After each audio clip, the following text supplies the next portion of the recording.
नमस्कार, मी डॉक्टर आनंद यन्नावर.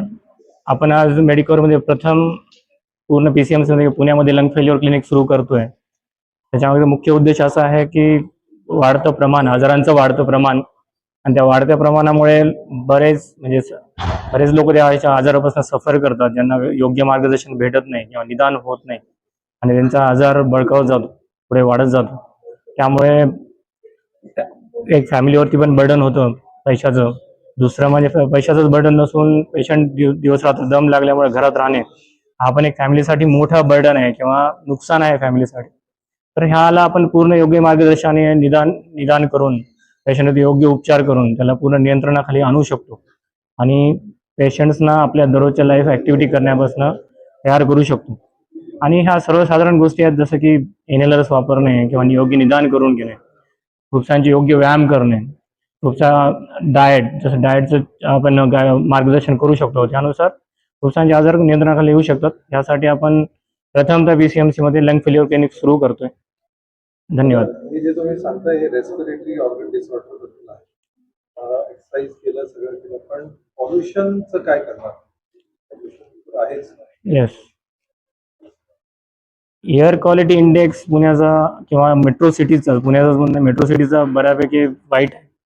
त्यामुळे आपण बाहेरच्या वातावरणात तर कंट्रोल नाही करू शकत, पण सर्वात महत्त्वाचं आहे की इंडोर पोल्युशन पण आपण कन्सिडर करायला पाहिजे. की जे आपण केमिकल्स घरामध्ये रेग्युलरली वापरतोय किंवा परफ्यूम वापरतोय किंवा गुड नाईट वापरतोय किंवा अँटी मॉस्किटो काही वापरतोय, त्याच्यामुळे पण फुफ्सावरती बराच फरक पडतो.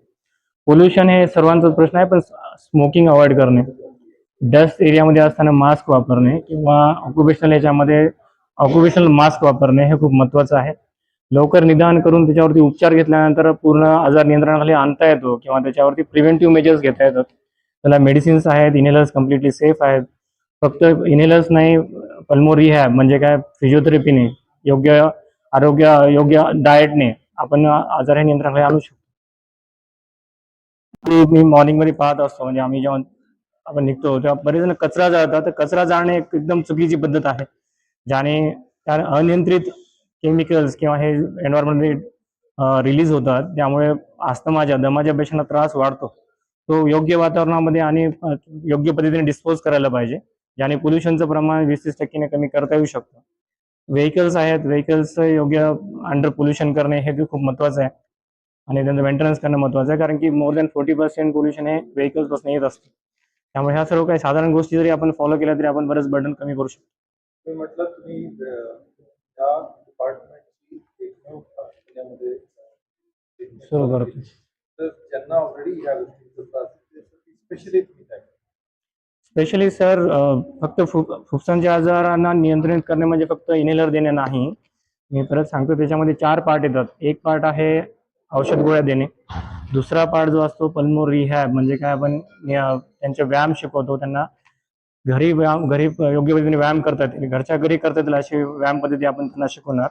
थर्ड हे वॅक्सिन आहे, फ्ल्यू वॅक्सिन, न्यूमोकोकल वॅक्सिन आपण त्यांना अवेलेबल करू. त्यांचे निदान झाल्यानंतर कधी ते वॅक्सिन घ्यायचे, प्रत्येक वर्षाला कोणतं वॅक्सिन घ्यायचं हे योग्य मार्गदर्शन करू.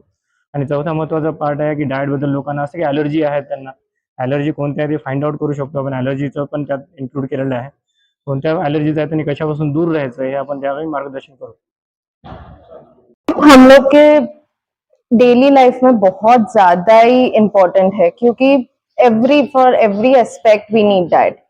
अभी लंग हेल्थ में डाइट क्यों इम्पोर्टेंट है? क्योंकि मसल्स, जो लंग्स में मसल्स रहते हैं वो धीरे धीरे करके वीक हो जाते हैं, स्पेशली ओल्ड एज में, जब पेशेंट्स उतना इंटेक नहीं रहता है, मेटाबॉलिज्म कम हो जाता है, सांस लेने में दिक्कत होता है, पेशेंट ऑटोमेटिकली कम खाएगा. तो उनके लिए प्रोटीन बहुत इंपॉर्टेंट हो जाता है. मसल लॉस हो जाएगा, उनका वेट कम हो जाएगा. मसल लॉस होने से इक्वली फिर वेट कम हो जाएगा एंड इम्यूनिटी फिर कम होने से इन्फेक्शन का खतरा और बढ़ सकता है. तो इसी वजह से diet, nutrition is very very important. And prevention के लिए पहले से, जैसे मैंने बोला कि विटामिन सी, प्रोटीन इनटेक होना चाहिए एवरी डे. प्रोटीन में जैसे कि अंडे, पनीर, दूध, दही, ये सब इंक्लूड करना चाहिए. विटामिन सी के लिए हम लोग के पास सबसे इम्पोर्टेंट जैसे कि आंवला, कैप्सिकम, नींबू, वेरी बेसिक, ये सब इंक्लूड करना चाहिए ताकि अपना इम्यूनिटी स्ट्रांग रहे एंड प्रोटीन इनटेक भी बरकरार रहे। Thank you. सो बेसिकली हमें जब लंग्स के लिए बात करें तो हम सबसे पहिले ये बात करेंगे की हमारी कॅपॅसिटी कैसे बढ़ाई जाए। सो सगळ्यात पहिले कॅपॅसिटी वाढवण्यासाठी आपल्याला बेसिक एक्सरसाइजेस करावे लागतात, ज्याच्यामध्ये काही होऊ नये याच्यासाठी आपल्याला सायकलिंग, रनिंग, जॉगिंग हे तुम्ही आउटडोर एक्सरसाइजेस करू शकता। आणि जर आपल्याला काही डिटेक्ट झालं इन केस लंग्स फेल्युअर किंवा अस्थमा किंवा एनी लंग कंडिशन, तर त्याच्यामध्ये सगळ्यात आधी हॉस्पिटलाइज्ड होऊन आपण जे बेसिक ट्रीटमेंट असतात ते चालू करून त्याच्यानंतर लंगची कॅपॅसिटी वाढवण्यासाठी जे काही एक्सरसाइज असतात म्हणजे डीप ब्रीथिंग एक्सरसाइजेस, स्पायरोमेट्री ते चालू करून आपण लंग्सचे मसल्सची कॅपॅसिटी वाढवून त्याच्यातनं आपण आरामसे बाहेर पडू शकतो। असं काही नाहीये की एकदा लंग मध्ये तुम्ही एखादा लंगचा आजार झाला की ते लाईफ लॉंग असतं वगैरे, असं काही नाहीये। सो लंगचे केसेस क्युअर होतात, 100% क्युअर होतात जर तुम्ही लवकर त्याच्याकडे लक्ष दिलं तर।